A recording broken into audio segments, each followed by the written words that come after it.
پیدائش کے دوسرے باب میں ہم سیکھیں گے کہ کیسے خدا ساتویں دن تمام تخلیق کے کام سے فارغ ہوا۔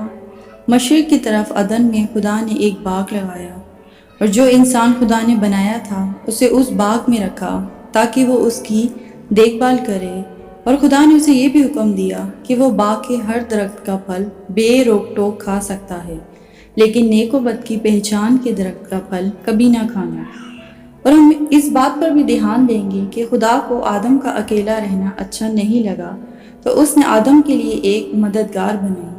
اور ہم ان تمام تفصیلات کو بائبل میں پیدائش کی کتاب کے دوسرے باب میں پڑھتے ہیں۔ آسمان اور زمین اور ان کے کل لشکر کا بنانا ختم ہوا، اور خدا نے اپنے کام کو جسے وہ کر رہا تھا ساتویں دن ختم کیا، اور اپنے سارے کام سے جسے وہ کر رہا تھا ساتویں دن فارغ ہوا۔ اور خدا نے ساتویں دن کو برکت دی اور اسے مقدس ٹھہرایا، کیونکہ اس میں خدا ساری کائنات سے جسے اس نے پیدا کیا اور بنایا فارغ ہوا۔ یہ ہے آسمان اور زمین کی پیدائش جب وہ خلق ہوئے۔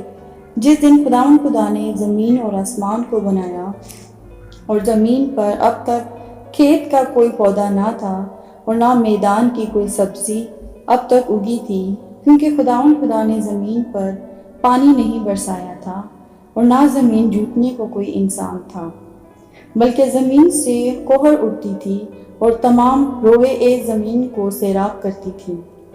اور خدا نے زمین کی مٹی سے انسان کو بنایا اور اس کے نتنوں میں زندگی کا دم پھونکا تو انسان جیتی جان ہوا۔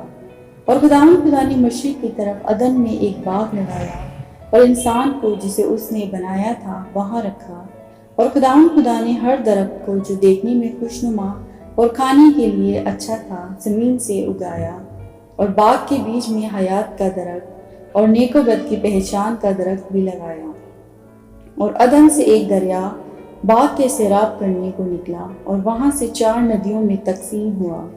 پہلی کا نام حسون ہے، جو حویلا کی ساری زمین کو جہاں سونا ہوتا ہے گھیرے ہوئے ہے، اور اس زمین کا سونا چوکا ہے، اور وہاں موتی اور سنگ سلیمانی بھی ہے۔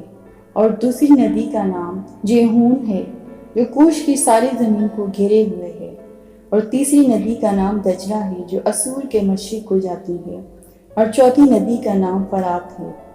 اور خدا نے آدم کو لے کر باغ عدن میں رکھا کہ اس کی باغبانی اور نگہبانی کرے۔ اور خدا نے آدم کو حکم دیا اور کہا، تو باغ کے ہر درخت کا پھل بے روک ٹوک کھا سکتا ہے، لیکن نیک و بد کی پہچان کے درخت کا کبھی نہ کھانا، کیونکہ جس روز تو نے اس میں سے کھایا تو مرا۔ اور خدا نے کہا کہ آدم کا اکیلا رہنا اچھا نہیں، میں اس کے لیے ایک مددگار اس کی مانند بناؤں گا۔ اور خدا نے کل دشتی جانور اور ہوا کے کل پرندے اور مٹی سے بنائے اور ان کو آدم کے پاس لایا کہ دیکھے وہ ان کے کیا نام رکھتا ہے۔ اور آدم نے جس جانور کو جو کہا وہی اس کا نام ٹھہرا۔ اور آدم نے کل چوپاؤں اور ہوا کے پرندوں اور کل دشتی جانوروں کے نام رکھے، پر آدم کے لیے کوئی مددگار اس کی مانند نہ ملا۔ اور خدا نے آدم پر گہری نیند بھیجی اور وہ سو گیا، اور اس کی پسلیوں میں سے ایک کو نکال لیا اور اس کی جگہ گوشت بھر دیا۔ اور خدا اس پسلی سے جو اس نے آدم میں سے نکالی تھی ایک عورت بنا کر اسے آدم کے پاس لایا۔